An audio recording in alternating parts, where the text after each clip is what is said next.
there's a village not far away from where we are right now called Sutton. It's in Suffolk. And in 1939, in somebody's front garden actually, this ship was discovered. A buried ship.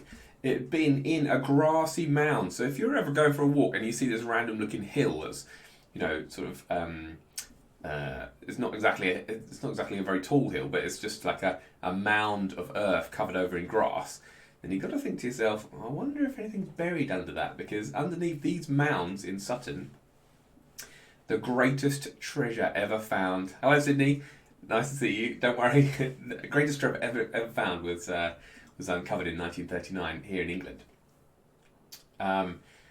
So we think it was the burial place of the king. Now, there wasn't such a thing as England at the time. England was not a country, but the king of East Anglia. So all of this part of the country where we live right now was called East Anglia, and East Anglia had its own king. And we think it's probably there's different theories, but we think it's probably this king called Redwald, who died in the year 624, and it's him that's buried in his own ship. There's a Saxon king near the pub. Now, there was a Saxon discovery made down near Southend, and that's in the news this last year, Ollie, so you're not far off there. So, what sort of treasures were in the ship here? So, let me just, first of all, I meant to show you, before we do that. Oh yes, here's a little map. So, you guys all live down here near Southend. I am broadcasting live from the best town in Essex, Colchester, here. And here we go, just a little bit further up here into Suffolk. This is the place where the Saxon king was found, Sutton Hoo. Near the village of Sutton. I think if I zoom in, there's a little village of Sutton. Oh yeah, here it is, the little village of Sutton here. So anyway, underneath this mound, a country house, and you can still go and visit the stuff, visit the place where it was found, in the garden of this place. But the kingdom of East Anglia was all around here. So the king, who maybe he lived in Sutton Hoo, or perhaps he was just buried in Sutton Hoo, was the king of all of this part of England. Now, other parts of England were ruled over by other kings, so it was not one kingdom, it was all different kingdoms. How far away is it? Well, it's about an hour's drive from Colchester down to Southend here, so maybe about another 3/4 of an hour up towards Sutton Hoo, so if you want to go and visit, a couple of hours away, I would have thought. Alright, I was also going to show you, I had a little picture. Oh yes, this is the picture of the Saxon kingdom of East Anglia, and it was divided up into people that lived up here called the North folk, and people that lived down this way where Sutton Hoo was called the South folk. So these days those names have been taken for the counties Suffolk and Norfolk. So the Saxon names for those places are still used today in a slightly different manner. And people in Suffolk, and especially Norfolk, are still just a little bit strange. My dad lives in Norfolk, and he's very strange. So, yeah, not quite like us people in Essex down here. Yeah, there's going to be a quiz at the end of this one, Charlie. Just as usual, I've done a little quiz. Shouldn't take very long. Right, so let's get back to the treasure. The treasure here. So, here are people, as they might have been imagined, sort of burying the ship here. And this was the king in the ship and buried with all his goods. And just like Tutankhamun, they must have thought maybe he would want to take him to the next life. So if there's another life after that, perhaps he'd want to take them on to the next life with him. And these days, all of the treasures can be seen in the British Museum. British Museum is one of my favourite museums to visit. It's absolutely amazing, and full of treasures from all kinds of different times and places, other countries as well as Britain. But all of the Sutton Hoo treasures I'm going to show you now are all, you can go to see them in the British Museum.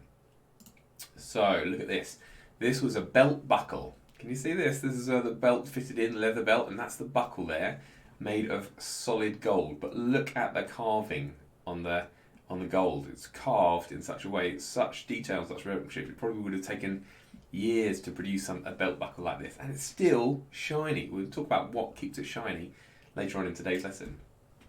And these were some shoulder pads. The king was buried in a sort of uniform of incredible gold, and these are gemstones here in these little patches here. These are little gemstones of different colours. So it's made of different materials, the red and the gold and the blue gemstones. So we're talking amazing treasure here. But maybe the most famous thing, is the king's helmet, the war helmet that he was buried with here. And it was made of iron. Wouldn't the belt be too heavy to wear? Sophie, if you are wearing gold bling, then you don't mind how heavy it is. You're just walking around with some pretty good looking gold on you. So, actually, come to think of it, gold is pretty heavy, and as is bronze as well. We talked about bronze last lesson.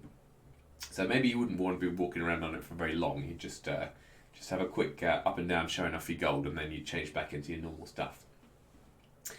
So King Radwold lived in the Iron Age. Now the Iron Age came after the Bronze Age, and people had just discovered about how to smelt iron. Iron was a little bit more difficult than copper to smelt. It came in these rocks here, just like copper came in the green rocks. Iron comes in the sort of these reddish, deep reddish rocks called hematite. And just like copper, iron doesn't come in its pure form. What's the name, guys, for when two or more elements are joined together with each other? So, not one element, iron. It's iron joined up to other things. So, other elements. What's the name for that, guys?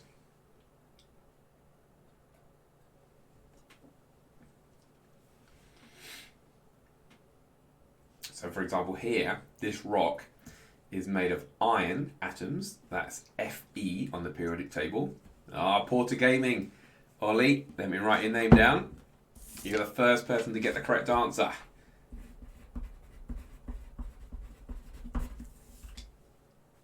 Pencil prize. Well done, Ollie. Lots of other people coming in with the right answer as well. Now, that's right, it's a compound. So iron comes as a rock. It's two atoms of iron. Fe stands for iron. It comes from the Roman Latin name for iron, which is ferrous.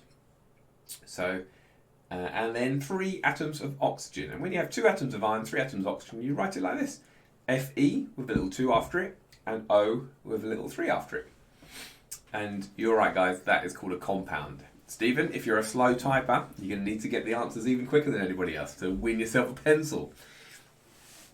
Now then, so obviously the people in Saxon England had heard of the secret of how to get iron out of hematite to make tools, weapons, and magnificent armour like this battle helmet here. So, how did they do it? Well, remember that when you want to smelt, or smelting is when you have some ore of a metal and you heat it up in a furnace. And what happens when you smelt something is that the extra things that are in the compound, like the oxygen atoms here, are taken away from the metal. So here is the compound of iron ore, and when you smelt it, look at that, the oxygen disappears. So the oxygen atoms get taken away by something like charcoal, so they get sort of like absorbed by the charcoal, and you just left with the pure metal at the end of it. Now, if you remember back to our first lesson, smelting, they did something pretty similar with copper, where copper was attached to some other elements and they smelted it to get the pure metal. Sophie, why does the elements have a name have a 2 and a 3 in it? So let me just come back to my previous slide here. So hematite, this rock here, is a rock with iron and oxygen in it, and the iron and oxygen makes a compound. Now, the numbers 2 and 3 stand for how many atoms of iron and how many atoms of oxygen there are in that rock. So the compound is made of 2 atoms of iron. That's why that little 2 comes after the Fe, which is for iron.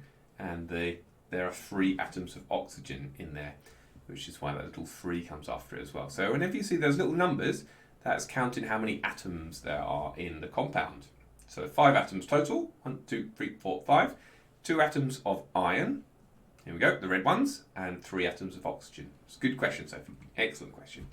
We'll need to learn a little bit more about. I'm trying to introduce you gradually to these things called formulas. But whenever you build a compound of different from different elements, usually you write them like this, and you write them with these little numbers here.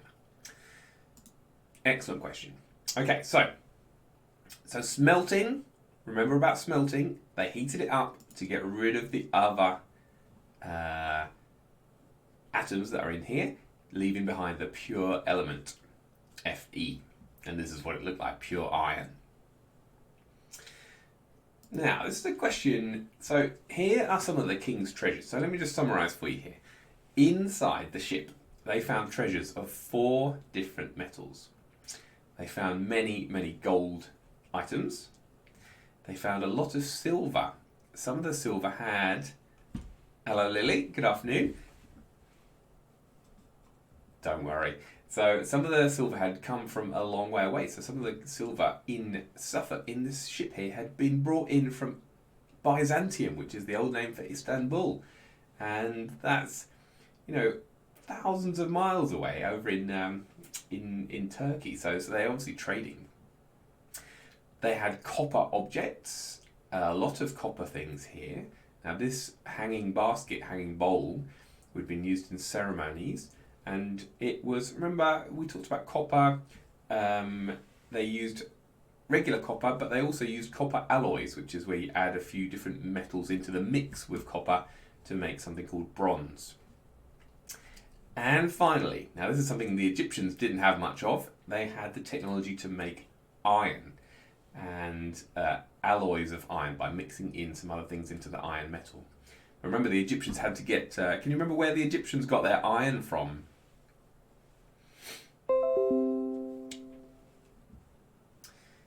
They did not manage to... The Egyptians did not know how to get iron from iron ore. They had to get somewhere else. Get something else. Get the iron from somewhere else.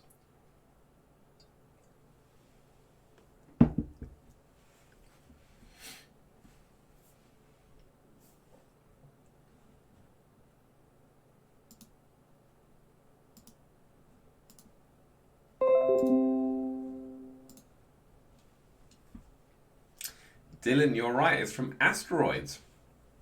So the Egyptians had no idea how to get iron from iron ore, but they had the secret of getting it from meteorites, so it was very rare. But in King Radward's time, iron was much more common, and they knew how to make beautiful iron objects like this sword here. Now, which of these look like they have lasted the best? So my question is, when the archaeologists dug up these 4 metals, the gold stuff, the silver stuff, the copper stuff, and the iron stuff, which one looked like...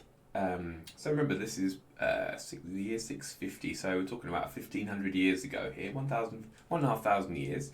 So which metals seem to have lasted really well, and which metals seem to look a little bit the worse for wear, shall we say? Ollie says the silver is looking really good. So yes, the silver is looking very shiny actually, almost like it was brand new silver. You could imagine, buying something in the shop here looking like silver. Now this photograph is actually been slightly cleaned up. The silver has been slightly cleaned up, but it didn't come out quite this shiny. Charlie Stannard says the gold looks pretty good. So the gold, I might give you a zoomed in picture. So I think there was a zoomed in picture on this previous slide. Let's have a quick look. Yeah, look at the gold here. Now the gold didn't need any cleaning at all. So the gold this is the belt buckle here. That's right, Kai. The gold basically came out of the ground looking like that. Amazing. So still as if it had been brand new. The silver was looking pretty good as well. Now, the copper is not looking so good. Remember, copper is supposed to be a shiny, reddy brown colour. Now, it's all gone green all over the surface. I remember somebody asking me about what's that green stuff that comes up on copper. What do the patterns mean? These are, I think they're called knotted patterns. I don't know too much about the patterns, Sienna, but I think they're called knots, almost like they're pieces of rope that have been knotted into each other. But they are absolutely amazing. If you think how big this is, there's a belt buckle. The sort of amount of detail on one belt buckle is this must have been just the king. Only the king had a belt buckle like this. I'm sure regular people had regular belt buckles. Anyway, so the copper wasn't looking too good. The gold and silver were looking excellent, and the iron had almost completely turned from a shiny iron sword.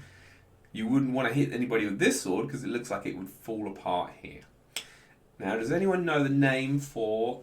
Actually, Sophie just mentioned it earlier. Sir, why does the iron look so rusty?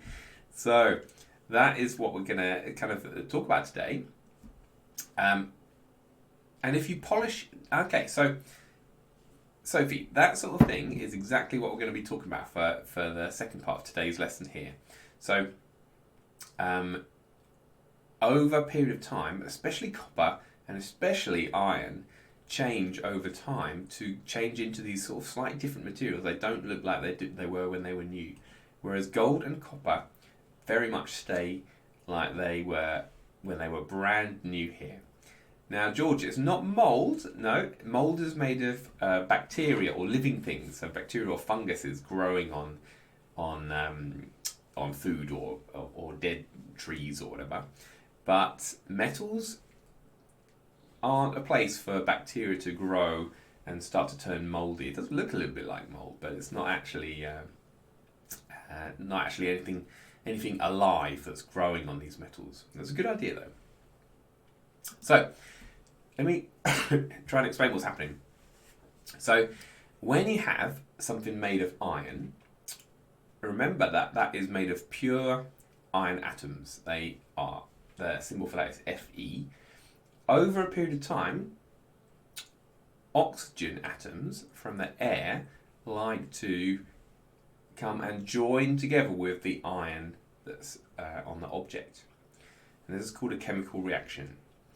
So if you just leave iron in the open air, then over a period of time, oxygen atoms that are in the air come and land on the iron and join together. So I'll show you how this works. This is oxygen, a pure element. And then, there's an oxygen, come to join in. There's another oxygen. There's 3 oxygens. And all of a sudden, it's not iron any longer. It's now what we call a compound. Because the iron is joined together with oxygen. And the name for this one is called iron oxide. And iron oxide is not shiny and silvery like iron is. Iron oxide is red and crumbly. So when you see something rusting, then what's happened is over a period of time, could be months, could be years, the oxygen from the air has come to land on the iron and has changed the iron into iron oxide. So going back to this sword here, that is no longer iron, it is now iron oxide, which generally most people call rust. Most people don't use the word iron, they don't say, that's gone iron oxide, that's turned rusty. If it was in the air, wouldn't it turn to particles? So yeah, that's a great question. So if you imagine the oxygen particles floating about when there's air going around, and then when they land on the iron, they kind of stick to the surface of the iron. So they are no longer a gas like oxygen is. They are now, the oxygen atoms are joined onto the solid iron, and they form another solid substance. So iron oxide is also a solid substance. It doesn't just float around. So it did come from a gas which was floating about, but when the oxygen atoms came to join onto the iron, it's now a solid substance. Really good question. So the particles are floating about, particles of oxygen, they land on the sword, and then the sword turns into iron oxide, otherwise known as rust. Now, different metals like to do this more or less. So iron loves to join up with oxygen. and it very quickly changes into iron oxide. So iron objects, you've got to be really careful. A friend of mine left his bike outside in the rain for a week or so, and he kind of forgot about it outside the back of his house in his back garden, and a lot of it had turned rusty within a week, or started to go rusty within a week. So the iron on the bits on the bike was starting to join up with oxygen. So iron joins up with oxygen to make iron oxide, rust. Copper does this as well, which is why some copper objects turn green over time, because copper is reacting with oxygen to make copper oxide. Silver does this, but really, really slowly. So if you have a lovely silver plate, like it was buried in with the king in his treasure, in his boat, then maybe it will take a year, maybe it'll take 2 years, but eventually the silver starts to react with oxygen as well, but not as fast as the copper or iron.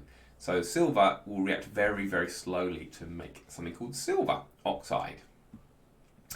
And our final metal, gold, the special thing about gold is that it never reacts with oxygen. It doesn't really like oxygen very much. So it will just stay there as pure gold. All right? And so why are some of them fast and some of them slow, Sienna? That's a really good question. So it's to do with something called the reactivity of the metal, so how reactive they are. And different metals, the way their atoms are put together, some metals love to exchange and join up with other elements. So iron is one of those, and there are ones that react even faster than iron, but we won't talk about that today. But so iron just loves to join up with other elements, and some metals are what we call very unreactive. So gold atoms basically think they're too good for everybody, and they don't like to react with anything. So you can have a bit of gold and it will stay gold and not make any compounds for ages. Why is it so quick with a bike? Well, remember, George, that a bike is made of iron, or like bits of the bike. Some of the bike might be made of carbon or aluminium, but the bits of the bike that are made of iron have iron just happens to be one of those ones that loves to react with oxygen pretty quickly, so it doesn't take long to turn into iron oxide, which is that rusty red colour.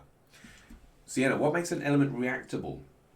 That's a really good question. So to explain that properly, what makes iron really reactive and what makes gold not very reactive at all, I probably need to explain a little bit more about what atoms are. I mean, for a long time, people didn't really know why any of these things happened, why any of these metals reacted, but they knew that iron went rusty and they knew that gold didn't go rusty. But the question that you're asking, why is iron so quick to go rusty? You probably need to know a little bit more about what's in an atom and how an atom is built to understand that question, or to understand that answer. But it's to do with the things that make atoms and the parts of the atoms, the way that they're slightly differently put together. Iron is slightly differently put together to copper and differently put together to gold. But I won't be able to explain that just now. You need to know a bit more about how atoms are put together. That's time for another lesson maybe. Anyway, so iron is the most reactive. It reacts quickly. Copper is quite reactive, reacts slowly. Silver is not very reactive. It reacts very slowly. And gold is not reactive at all. It doesn't like oxygen, so it stays shiny. So let's just put people to the test a little bit here. So let's start from the bottom here. So the iron from this sword is turning into a red, black, crumbly material. So what is the name for that red, black, crumbly material, guys? Somebody answer in chat. And so remember, it's iron, and remember what it's reacting with. So what is the name for that reddy black stuff there?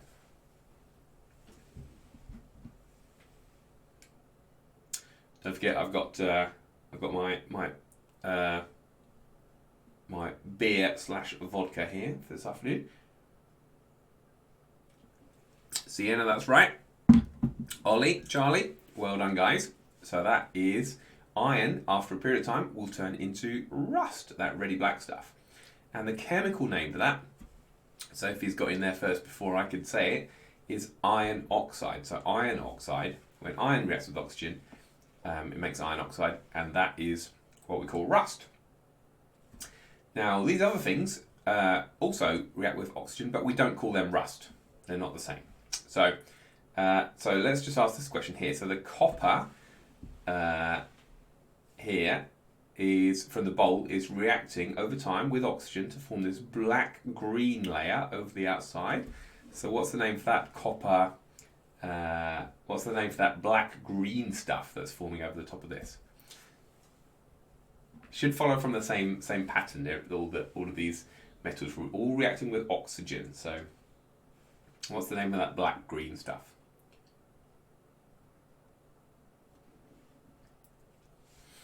Charlie's got the right emoticons.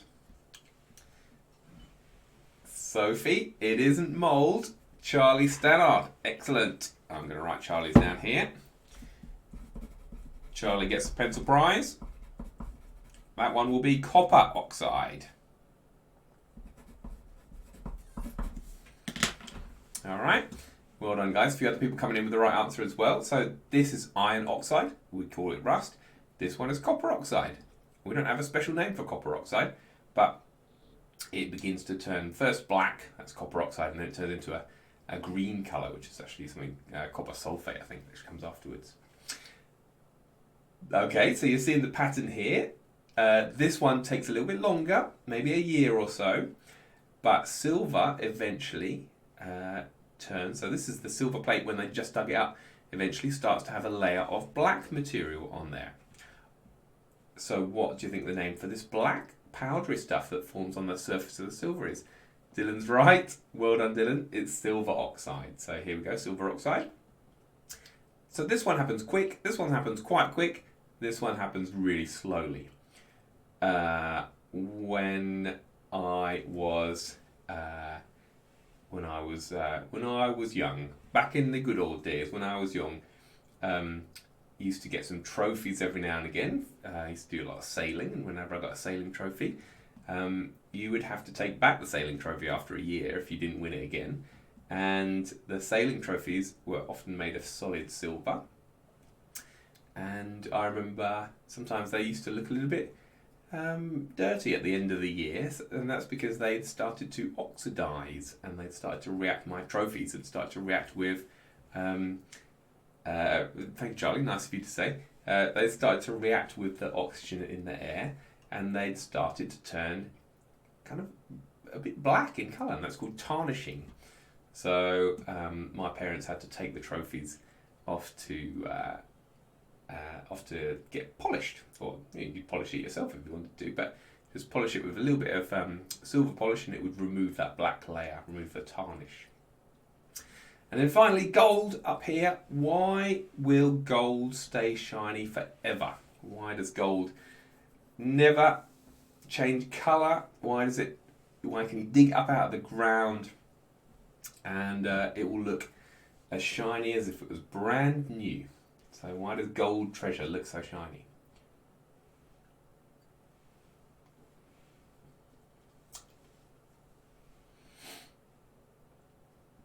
$151 subs.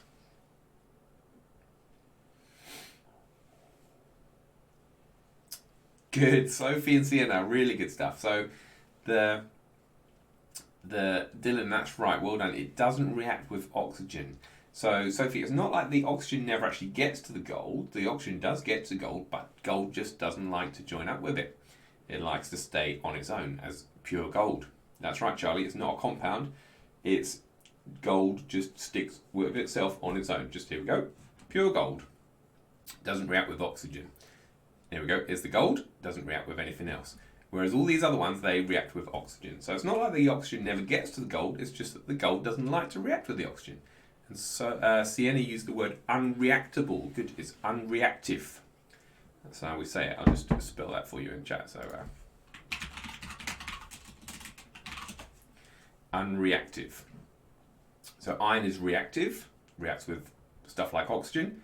Gold does not react with stuff like oxygen. All right. So that's the big thing I want to show you today. Now, I just want to show you a couple more things before we finish.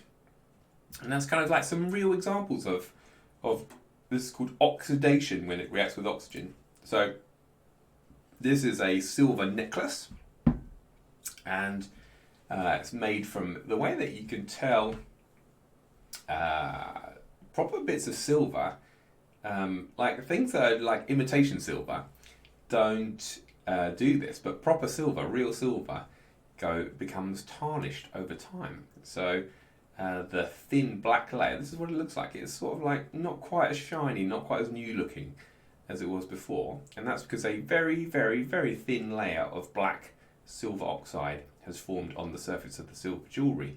And with a little bit of polish, you can remove the silver oxide, the black stuff, and underneath it's still silver. So every time you polish a bit of silver, you're actually removing a very, very thin layer of silver, and it gets a little bit smaller, but that's worth doing because you want your silver to be looking quite smart and shiny. Here's another example. This is the Statue of Liberty. Oh, Lexi, does gold, so gold, we call it reacting. Gold doesn't really like to react with anything. It doesn't react with water, it doesn't react with oxygen. So you can have gold for hundreds of years buried, or golden treasure can be there for hundreds of years and never react with anything. It can still be pure gold when you dig it out. That's why it's called unreactive. So this one here is the Statue of Liberty in New York, looking over New York Harbour, and it was made as a copper statue. It doesn't look copper coloured because the copper over time, I wonder what the Statue of Liberty looked like when it was brand new. I don't think there are any colour photos because I don't know when the Statue of Liberty was, when was it? Let's just see when it was put up. So when was the Statue of Liberty built? 1875, so definitely no colour photos of that time. So when it was brand new, imagine what the Statue of Liberty must have looked like. It must have looked bright and shiny and coppery coloured. And then over time, the copper has what we call oxidized. So the copper has reacted with, look at these, in this air around here, there must be oxygen atoms. They land on the copper and they form copper oxide. How long would it have taken to form a layer? I reckon probably 6 months or so. I'm just guessing a little bit here, Charlie, but if it was built in the 1870s, then I think 6 months later it would have started building up that greeny looking colour here. All right, but the thing is though, with copper, once the green layer has formed on the outside surface, a little bit like silver with the black layer on the outside surface, the inside, like the inside of the statue's arm and the inside of their face, if you scraped off the green stuff, would still be pure copper. So it's only a layer, thin layer on the outside surface that's gone green. So if you scraped off a little bit of the green from the arm here, scratched it, and underneath you'd find it was still mostly made of copper. So most of the copper is still there. And then the final one, iron. So this is a padlock that's been locked to this fence for ages, and you can see that the iron has reacted with oxygen and started to form iron oxide. And the thing that iron does, which it loves oxygen so much that unlike copper and unlike silver, which form a small thin layer of oxide on the surface, iron actually flakes away. Can you see it sort of peeling away here when it rusts? The flakes peel away, and then the fresh iron that's underneath, so if you imagine just peeling away that flake there, you'd see some silvery iron underneath, reacts again with more oxygen, and then that falls off, and then the more stuff reacts with oxygen. So over a period of time, an iron object doesn't just form an outside layer of oxide, it can completely turn rusty, so entirely rust right the way through the object. So if you've got any iron stuff, you just have to make sure it's looked after properly. So is rust always the same colour, Lauren? So rust, a lot of people, so let me just take you back to, that's a good question, is rust always the same colour? So when you look at these objects here, some people might have said, okay, so that's a rusty sword, that's a rusty bowl, that's rusty silver, and that gold is not rusty. But they're not using the word rust correctly. So the word rust is only for talking about iron and when it reacts with oxygen to make iron oxide. These objects here are not rusting, they're also reacting with oxygen, but we call that copper oxide and we call this one silver oxide. But rust is only for iron, and iron oxide is always that red, that beautiful red colour. Okay.